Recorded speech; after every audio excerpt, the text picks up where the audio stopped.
எடப்பாடி பழனிசாமி தூங்கிட்டு இருக்காரு. இந்த அரசாங்கம் தூங்கிட்டு இருக்குது, காவல்துறை தூங்கிட்டு இருக்குது, காவல்துறை பொறுப்பேற்கின்ற முதலமைச்சர் தூங்கிட்டு இருக்காரு, சட்டத்துறை அமைச்சர் கும்பகர்ணம் தூக்கத்தில் இருக்கார். ஒரு பெண்ணுக்கு நான் ஏற்கனவே ஒரு 3 நாளைக்கு முந்தி ட்விட்டரில் போட்டிருந்தேன். எல்லா பத்திரிகையும் வந்திருக்குது, ஓரளவுக்கு ஒரு சில ஊடகமும் வெளிப்பட்டிருக்காங்க. இந்த ஆட்சியில் பொதுமக்களுக்கும் பாதுகாப்பு இல்லை, பெண்களுக்கும் பாதுகாப்பு இல்லை, அவரவர்கள் பாதுகாப்பு அவர்களே தேடிக்கொள்ள வேண்டும் என்று நான் 3 நாளுக்கு முந்தி வெளியிட்டேன். நேற்றைய தினம் இப்படி ஒரு நடந்திருக்குது. எவ்வளோ மோசம்! ஒரு பெண்மணி தன்னுடைய இருசக்கர வாகனம் காணவில்லை என்று காவல் நிலையத்திலே புகார் கொடுத்திருக்கிறார். அதை கண்டுபிடித்து விட்டேன் என்று அந்த பெண்ணை அழைத்திருக்கின்றார் ஒரு காவலர்.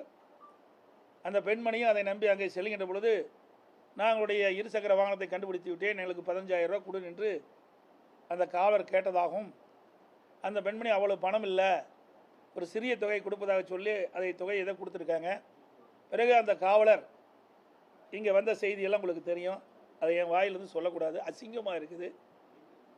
எப்படி நடந்தா என்பது எல்லாமே அந்த பெண்மணி வலைதளத்தில் அழகாக வெளியிட்டிருக்காங்க, தைரியமாக வெளியிட்டிருக்கிறாங்க.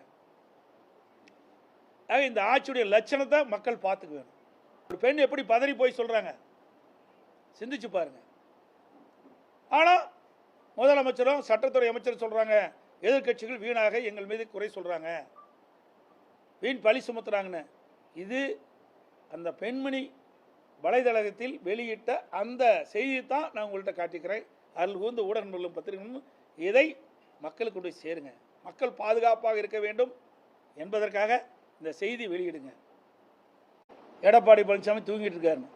இந்த அரசாங்கம் தூங்கிட்டு இருக்குது, காவல்துறை தூங்கிட்டு இருக்குது, காவல்துறை பொறுப்பேற்கின்ற முதலமைச்சர் தூங்கிட்டு இருக்காரு, சட்டத்துறை அமைச்சர் கும்பகர்ணம் தூக்கத்தில் இருக்கார். ஒரு பெண்ணுக்கு நான் ஏற்கனவே ஒரு 3 நாளைக்கு முந்தி ட்விட்டரில் போட்டிருந்தேன். எல்லா பத்திரிகையும் வந்திருக்குது, ஓரளவுக்கு ஒரு சில ஊடகமும் வெளிப்பட்டிருக்காங்க. இந்த ஆட்சியில் பொதுமக்களுக்கும் பாதுகாப்பு இல்லை, பெண்களுக்கும் பாதுகாப்பு இல்லை, அவரவர்கள் பாதுகாப்பு அவர்களே தேடிக்கொள்ள வேண்டும் என்று நான் 3 நாளுக்கு முந்தி வெளியிட்டேன். நேற்றைய தினம் இப்படி ஒரு நடந்திருக்குது. எவ்வளோ மோசம்! ஒரு பெண்மணி தன்னுடைய இருசக்கர வாகனம் காணவில்லை என்று காவல் நிலையத்திலே புகார் கொடுத்திருக்கிறார். அதை கண்டுபிடித்து விட்டேன் என்று அந்த பெண்ணை அழைத்திருக்கின்றார் ஒரு காவலர்.